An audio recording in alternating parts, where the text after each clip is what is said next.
Hello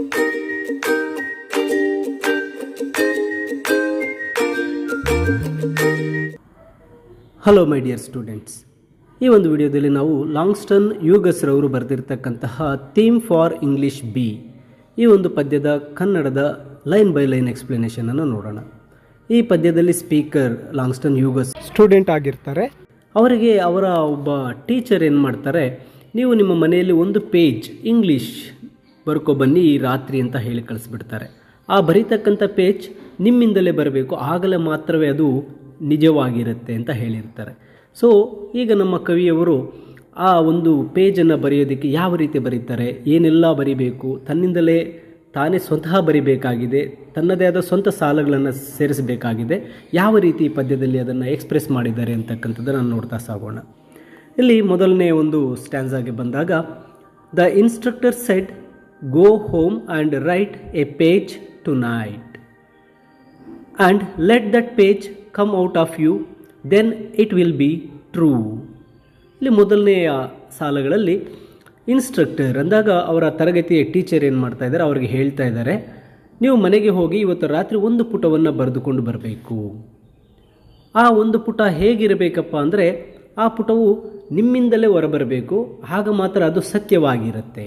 ಅಂದರೆ ಇಲ್ಲಿ ಶಿಕ್ಷಕರು ವಿದ್ಯಾರ್ಥಿಗಳಿಗೆ ನೀವು ನಿಮ್ಮ ಮನಸ್ಸಿನಿಂದ ಬರೀಬೇಕು, ನಿಮ್ಮ ಮನದಾಳದ ಮಾತುಗಳನ್ನು ಬರೆಯಿರಿ, ಆಗ ಮಾತ್ರವೇ ಅದು ನಿಜವಾಗಿರುತ್ತೆ ಅಂತ ಹೇಳ್ತಾರೆ.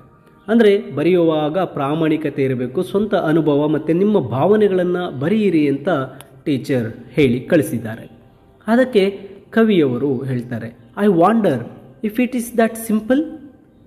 ಅಂದರೆ ಅವರಿಗೆ ಒಂದು ರೀತಿ ಆಶ್ಚರ್ಯ ಆಗ್ತಾ ಇದೆ, ನಿಜವಾಗಲೂ ಇದು ಇಷ್ಟು ಸುಲಭನಾ, ನಮ್ಮ ಬಗ್ಗೆ ಬರೆಯೋದು ಇಷ್ಟು ಸುಲಭನಾ ಅಂತಕ್ಕಂಥ ಪ್ರಶ್ನೆಯನ್ನು ಮಾಡ್ಕೋತಾರೆ. ಅಂದರೆ ಇಲ್ಲಿ ಕವಿಯವರು ಒಂದು ರೀತಿ ಅನುಮಾನವನ್ನು ಕೂಡ ವ್ಯಕ್ತಪಡಿಸ್ತಾರೆ, ನಮ್ಮ ಬಗ್ಗೆ, ನಮ್ಮ ಅನುಭವಗಳ ಬಗ್ಗೆ ನಾವು ಅಷ್ಟು ಈಸಿಯಾಗಿ ಬರೀಬಹುದಾ. I wonder if it is that simple, ಅದಿಷ್ಟು ಸುಲಭನಾ ಬರೆಯೋದು ಅಂತ ಕೇಳ್ಕೊತಾರೆ. ನಂತರ ಅಲ್ಲಿ ಅವರು ಏನೆಲ್ಲ ಬರೀಬೇಕು, ಯಾವುದನ್ನು ಬರೀಬೇಕು ಅಂತಕ್ಕಂಥದ್ದನ್ನು ಯೋಚನೆ ಮಾಡ್ತಾರೆ. ಅಲ್ಲಿ ಮುಂದಿನ ಸಾಲುಗಳಲ್ಲಿ ಹೇಳ್ತಾರೆ, I am 22 coloured born in Winston Salem. I went to school there, then Durham, then here to this college on the hill above Harlem. I am the only coloured student in my class. ಅಂದರೆ ಈ ಸಾಲಿನಲ್ಲಿ ಅವರ ಬಗ್ಗೆ ಹೇಳ್ತಾ ಇದ್ದಾರೆ.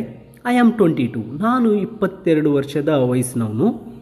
ಹಾಗೆ I am coloured ಅಂದಾಗ ನಾನು ಕಪ್ಪು ಬಣ್ಣದವನು, ಕಪ್ಪು ಬಣ್ಣದ ಜನಾಂಗದವನು. ನಾನು ಹುಟ್ಟಿರ್ತಕ್ಕಂಥದ್ದು ವಿನ್ಸ್ಟನ್ ಸೇಲಮ್ನಲ್ಲಿ. ನಾನು ಮತ್ತೆ ಅಲ್ಲಿ ಶಾಲೆಗೆ ಹೋದೆ. ಅದಾದ ನಂತರ ನಾನು ಡರ್ಹಾಮ್ನಲ್ಲಿ ಓದಿದೆ. ಈಗ ನಾನು ಹಾರ್ಲೆಮ್ ಮೇಲಿರ್ತಕ್ಕಂಥ ಈ ಒಂದು ಕಾಲೇಜಿನಲ್ಲಿ ಓದ್ತಾ ಇದ್ದೇನೆ. ನನ್ನ ಕ್ಲಾಸಿನಲ್ಲಿ ನಾನು ಒಬ್ಬನೇ ಕಪ್ಪು ಬಣ್ಣದ ವಿದ್ಯಾರ್ಥಿಯಾಗಿದ್ದೇನೆ. ಕಲರ್ಡ್ ಅಂದಾಗ ಇಲ್ಲಿ ಕಪ್ಪು ಬಣ್ಣವನ್ನು ಪ್ರತಿನಿಧಿಸುತ್ತೆ. ನನ್ನ ತರಗತಿಯಲ್ಲಿ ನಾನೊಬ್ಬ ಮಾತ್ರನೇ ಆ ರೀತಿ ಇದ್ದೇನೆ ಅಂತಕ್ಕಂತಹ ಮಾತನ್ನು ತನ್ನ ಬಗ್ಗೆ ಇಲ್ಲಿ ಹೇಳಿದ್ದಾರೆ.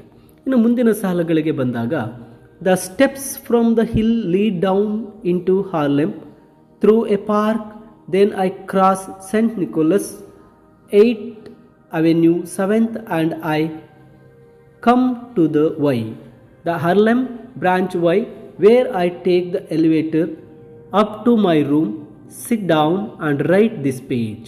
It is not easy to know what is true for you or me at 22 my age. ಇಲ್ಲಿ ಕವಿಯವರು ಆ ಒಂದು ಹಾರ್ಲೆಮ್ ಕಾಲೇಜಿಗೆ ಯಾವ ರೀತಿ ಸೇರಿಕೊಂಡ್ರು ಅಂತಕ್ಕಂಥದ್ದನ್ನು ಇಲ್ಲಿ ಹೇಳ್ತಾ ಹೋಗ್ತಾ ಇದ್ದಾರೆ.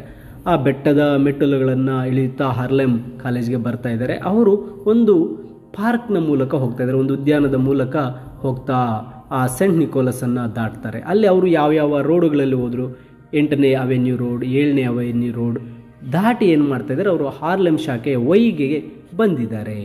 ನಂತರ ಅವರು ತಮ್ಮ ರೂಮ್ಗೆ ಹೋಗೋದಕ್ಕೆ ಎಲಿವೇಟರ್, ಒಂದು ಲಿಫ್ಟನ್ನು ಬಳಸ್ಕೊಂಡು ಮೇಲೆ ಹೋಗಿದ್ದಾರೆ. ನೋಡಿ ಇಲ್ಲಿ ಅವರು ಯಾವ ರೀತಿ ಆ ಒಂದು ಸ್ಥಳಕ್ಕೆ ಸೇರಿಕೊಂಡ್ರು ಅನ್ನೋದನ್ನ ಹೇಳ್ತಾ ಇದ್ದಾರೆ. ಇಲ್ಲಿ ಕಾಲೇಜ್ಗೆ ಹೋಗ್ತಕ್ಕಂಥ ದಾರಿಯನ್ನು ವಿವರಿಸ್ತಾ ಹೋಗಿದ್ದಾರೆ. ನಂತರ ಬೀದಿಗಳ ಹೆಸರನ್ನು ಹೇಳಿದ್ದಾರೆ. ನಂತರ ತಮ್ಮ ಕೋಣೆಗೆ ಹೋಗಿ ಕುತ್ಕೊಂಡಿದ್ದಾರೆ. ಅಲ್ಲಿ ಈಗ ಈ ಒಂದು ಪೇಜನ್ನು ಬರೆಯೋಕ್ಕೆ ಸ್ಟಾರ್ಟ್ ಮಾಡಿದ್ದಾರೆ. 22ನೇ ವಯಸ್ಸಿನಲ್ಲಿ ನಾನು ಸತ್ಯವನ್ನು ತಿಳಿದುಕೊಳ್ಳೋದು ಸುಲಭ ಅಲ್ಲ ಅಂತಕ್ಕಂಥದ್ದು. ಅಂದರೆ ಈ ಒಂದು ವಯಸ್ಸಿನಲ್ಲಿ ನಾನು ಈಗ ಬರೆಯಲು ಪ್ರಾರಂಭಿಸಿದ್ದೇನೆ, ಆ ರೂಮ್ನಲ್ಲಿ ಕುಳಿತು ಬರಿತಾ ಇದ್ದೇನೆ ಅಂತಕ್ಕಂಥದ್ದು. But I guess I am what I feel and see and hear all I hear you hear me we two you me talk on this page. ಅಂದರೆ ಇಲ್ಲಿ ನಾನು ಏನು ಬರೀಬೇಕು ಅಂತಕ್ಕಂಥದ್ದನ್ನು ಬಂದು ಹರ್ಲೆಮ್ನಲ್ಲಿ ಕುಳಿತಿರ್ತಕ್ಕಂಥ ಅವರು ಏನು ಹೇಳ್ತಾ ಇದ್ದಾರೆ ಅಂದರೆ, ಇಲ್ಲಿ ನಾನು ನೀನು ಅಂದರೆ ನಾನು ವ್ಯಕ್ತಿ, ಹರ್ಲೆಮ್ ಅಂದಾಗ ಆ ಕಾಲೇಜ್, ಅಲ್ಲಿ ಕುಳಿತು ಬರಿತಾ ಇದ್ದಾರೆ. ಅಲ್ಲಿ ಅವರು ಹೇಳ್ತಾರೆ, ನಾನು ನೋಡ್ತಾ ಇದ್ದೇನೆ, ನಾನು ಕೇಳಿಸ್ಕೊಳ್ತಾ ಇದ್ದೇನೆ, ಅನುಭವಿಸ್ತಾ ಇದ್ದೇನೆ. ಮತ್ತು ಆ ಹರ್ಲೆಮ್ನೊಂದಿಗೆ ತನ್ನ ಭಾವನೆಗಳನ್ನು ಬಾಂಧವ್ಯಗಳನ್ನು ಇಲ್ಲಿ ಹೇಳ್ತಾ ಇದ್ದಾರೆ. ನಾವಿಬ್ಬರೂ ಸೇರಿ ಈ ಒಂದು ಪುಟದಲ್ಲಿ ಮಾತಾಡ್ತಾ ಇದ್ದೇವೆ ಅಂತಕ್ಕಂಥದ್ದನ್ನು ಸಹ ಅವರು ಇಲ್ಲಿ ಹೇಳ್ತಾ ಇದ್ದಾರೆ. ನಂತರ well I like to eat, sleep, drink and be in love. I like to work, read, learn and understand life. I like a pipe for a Christmas present or records, Bessie, bop or Bach. ಇಲ್ಲಿ ಕವಿ ತಮಗೆ ಏನೆಲ್ಲ ಇಷ್ಟ ಅಂತಕ್ಕಂಥದ್ದನ್ನು ಈ ಸಾಲುಗಳಲ್ಲಿ ಹೇಳ್ತಾ ಇದ್ದಾರೆ. ತನಗೆ ತಿನ್ನಲು, ಮಲಗಲು, ಕುಡಿಯಲು, ಪ್ರೀತಿ ಮಾಡಲು ಎಲ್ಲ ಇಷ್ಟಪಡ್ತಾ ಇದ್ದಾರೆ. ಕೆಲಸ ಮಾಡಲು, ಓದಲು, ಕಲಿಯಲು ಎಲ್ಲವನ್ನು ಸಹ ಇಷ್ಟಪಡ್ತಾ ಇದ್ದಾರೆ. ಅವರಿಗೆ ಕ್ರಿಸ್ಮಸ್ನ ಒಂದು ಪ್ರೆಸೆಂಟ್ಸು ಸಹ ಅವರಿಗೆ ತುಂಬ ಇಷ್ಟ ಆಗಿದೆ. ಅದರ ಜೊತೆಗೆ ಅವರಿಗೆ ಆ ಮ್ಯೂಸಿಕ್ಸ್ಗಳು ಸಹ ಅವರಿಗೆ ಇಷ್ಟ ಆಗ್ತಾ ಇದೆ. ಅಂದರೆ ಈ ಸಾಲಿನಲ್ಲಿ ತಮಗೇನೆಲ್ಲ ಇಷ್ಟ ಅನ್ನೋದನ್ನು ಹೇಳ್ತಾ ಇದ್ದಾರೆ. ತಿನ್ನುವುದು, ಮಲಗುವುದು, ಪ್ರೀತಿ ಮಾಡೋದು, ಓದುವುದು, ಕೆಲಸ ಮಾಡ್ತಕ್ಕಂಥದ್ದು, ನಂತರ ಹಾಡುಗಳು, ಬಾಪ್ ಮ್ಯೂಸಿಕ್, ಬ್ಯಾಚ್ ಸಂಗೀತದ ಮ್ಯೂಸಿಕ್, ಇವೆಲ್ಲವೂ ಸಹ ತನಗೆ ತುಂಬ ಇಷ್ಟ ಅಂತಕ್ಕಂಥದ್ದು ಈ ಸಾಲುಗಳಲ್ಲಿ ಹೇಳಿದ್ದಾರೆ. ನಂತರ I guess being coloured doesn't make me not like the same thing other forks like who are the other races. ಇಲ್ಲಿ ನಾನು ಕಪ್ಪು ಬಣ್ಣದವನಾಗಿದ್ದೇನೆ ಅಂತ ಮಾತ್ರಕ್ಕೆ ಜನರು ನನ್ನನ್ನು ಇಷ್ಟಪಡುವಂಥದ್ದು ಅಥವಾ ನಾನು ಇಷ್ಟಪಡೋದಿಲ್ಲ ಎಂದು ಅರ್ಥವಲ್ಲ. ಈ ಒಂದು ಸಾಲುಗಳಲ್ಲಿ ಆ ರೀತಿ ಹೇಳ್ತಾರೆ. ಅಂದರೆ ಬೇರೆ ಜನಾಂಗದವರು ಇಷ್ಟಪಡೋ ವಿಷಯಗಳನ್ನು ನಾನು ಇಷ್ಟಪಡುತ್ತೇನೆ, ಆದರೆ ಕಪ್ಪು ಜನಾಂಗ ಬಣ್ಣದವನಾಗಿರೋ ಮಾತ್ರಕ್ಕೆ ಬೇರೆಯವರಿಗೆ ಇರೋ ಇಷ್ಟಗಳು ತನಗಿರಲ್ಲ ಅಂತಕ್ಕಂಥದ್ದು ಯಾವುದೂ ಇರೋದಿಲ್ಲ. ಇಲ್ಲಿ ಎಲ್ಲ ಮನುಷ್ಯರ ಭಾವನೆಗಳು ಒಂದೇ ರೀತಿ ಇರುತ್ತೆ ಅಂತಕ್ಕಂಥದ್ದು ಹೇಳ್ತಾನೆ. ಮೇಲೆ ಹೇಳಿರ್ತಕ್ಕಂಥ ಇಷ್ಟಗಳು ನನ್ನ ಬಣ್ಣದವರಿಗೆ ಮಾತ್ರ ಅಥವಾ ಬೇರೆ ಬಣ್ಣದವರು ಅವು ಇಷ್ಟಪಡ್ತಾರೆ, ನಾನು ಇಷ್ಟಪಡೋ ಆಗಿಲ್ಲ ಅಂತಕ್ಕಂಥದ್ದೆಲ್ಲ ಇಲ್ಲಿ ಬರೋದಿಲ್ಲ. ಮನುಷ್ಯರ ಭಾವನೆಗಳೆಲ್ಲವೂ ಸಹ ಒಂದೇ ರೀತಿ ಇರುತ್ತೆ ಅಂತಕ್ಕಂಥದ್ದನ್ನು ಹೇಳ್ತಾರೆ. ಇನ್ನು ಮುಂದಿನ ಸಾಲುಗಳಲ್ಲಿ so will my page B coloured that I right being me it will not be white. ನೋಡಿ, ಇಲ್ಲಿ ನಾನು ಬರೆಯುತ್ತಕ್ಕಂಥ ನನ್ನ ಪುಟ ಬಣ್ಣದ್ದಾಗಿದೆಯೇ, ಅಂದರೆ ನಾನು ಬರಿತಾ ಇರ್ತಕ್ಕಂಥ ಈ ಪುಟಕ್ಕೂ ಸಹ ಈ ಬಣ್ಣ ಅಂತಕ್ಕಂಥದ್ದು ಇದೆಯಾ. Being me it will not be white, ಇಲ್ಲಿ ನಾನಾಗಿರೋದ್ರಿಂದ ಅದು ಬಿಳಿಯಾಗಿರೋದಿಲ್ಲ ಅಂತಕ್ಕಂಥದ್ದು. ಅಂದರೆ ಇಲ್ಲಿ ಅರ್ಥ, ನಾನು ಬರೆಯುವ ಈ ಪುಟ ನನ್ನ ಬಣ್ಣವನ್ನು, ನನ್ನ ಜನಾಂಗೀಯತೆಯನ್ನು ಹೊಂದಿದೆಯೇ, ಅಥವಾ ನಾನು ಕಪ್ಪು ಬಣ್ಣದವನಾಗಿರೋದ್ರಿಂದ ನಾನು ಬರೆಯುವುದು ಬಿಳಿಯಾಗಿರಲು ಸಾಧ್ಯ ಇಲ್ಲ ಅಂತಕ್ಕಂಥದ್ದನ್ನು ಹೇಳ್ತಾ ಇದ್ದಾರೆ. ನಂತರ but it will be a part of you instructor, you are white yet a part of me as I am a part of you. ಆದ್ದರಿಂದ ಅವರು ಹೇಳ್ತಾ ಇದ್ದಾರೆ ಶಿಕ್ಷಕರಿಗೆ, ಕವಿ ತನ್ನ ಆ ಟೀಚರ್ಗೆ ಹೇಳ್ತಾ ಇದ್ದಾರೆ, ನಾನು ಬರೆಯೋದು ನಿಮ್ಮ ಒಂದು ಭಾಗ, ನೀವು ಹೇಳಿರೋದ್ರಿಂದ ನಾನು ಬರಿತಾ ಇದ್ದೀನಿ.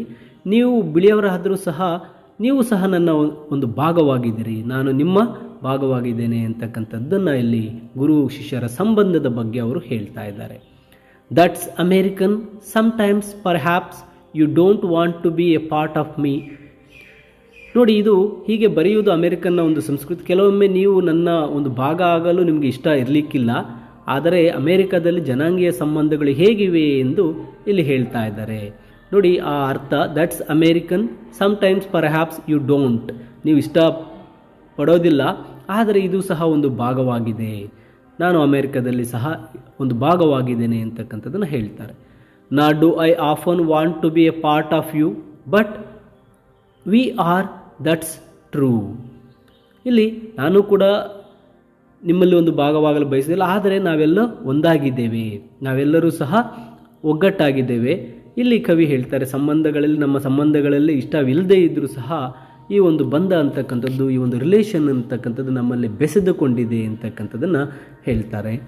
ಕೊನೆಯಲ್ಲಿ as I learn from you I guess you learn from me, although you are older and white and somewhat more free. ನಾನು ನಿಮ್ಮಿಂದ ಕಲಿತಾ ಇರೋದ್ರಿಂದ ನೀವು ಸಹ ನಮ್ಮಿಂದ ಕಲಿತಾ ಇರ್ತೀರ. ಆದರೆ ನೀವು ಬಿಳಿಯವರು, ನನಗಿಂತ ವಯಸ್ಸಾಗಿದೆ, ನೀವು ಸ್ವಲ್ಪ ಫ್ರೀ ಆಗಿದ್ದೀರಾ, ನಾನು ಫ್ರೀ ಆಗಿಲ್ಲ ಅಂತಕ್ಕಂಥದ್ದನ್ನು ಹೇಳ್ತಾ ಇದ್ದಾರೆ. ಅದನ್ನು ನಾನು ನಿಮ್ಮಿಂದ ಕಲಿಯುವಂತೆ ನೀವು ನನ್ನಿಂದಲೂ ಸಹ ಕಲಿತಾ ಇರ್ತೀರ. ನೀವು ವಯಸ್ಸಾದವರು, ಬಿಳಿಯವರಾಗಿದ್ದೀರಾ, ನಿಮಗೆ ಹೆಚ್ಚು ಸ್ವತಂತ್ರ ಇದೆ, ನನ್ನಿಂದ ಕಲಿಯುವುದು ಇದ್ದೇ ಇದೆ ಎಂದು ಕವಿ ಇಲ್ಲಿ ಹೇಳ್ತಾರೆ. ಇಲ್ಲಿ ಜ್ಞಾನ ಅಂತಕ್ಕಂಥದ್ದು ವಯಸ್ಸಿನಿಂದ ಅಲ್ಲ ಅಥವಾ ಬಣ್ಣದಿಂದ ಅಲ್ಲ ಅಂತಕ್ಕಂಥದ್ದನ್ನು ಹೇಳ್ತಾರೆ. ಮತ್ತು ಜ್ಞಾನ ಅನ್ನೋದು ಅನುಭವದಿಂದ ಸಹ ಬರುತ್ತೆ ಅಂತಕ್ಕಂಥದ್ದನ್ನು ಹೇಳ್ತಾ ಕೊನೆಯ line, this is my page for English B, ಇದು ನಾನು ಇಂಗ್ಲೀಷ್ ಬಿ ತರಗತಿಗೆ ಬರೆದಿರ್ತಕ್ಕಂಥ ಪುಟ ಅಂತ ಹೇಳಿ ಕವಿ ಏನು ಮಾಡ್ತಾರೆ, ಆ ಒಂದು ಪೇಜನ್ನು ಎಂಡ್ ಮಾಡ್ತಾರೆ.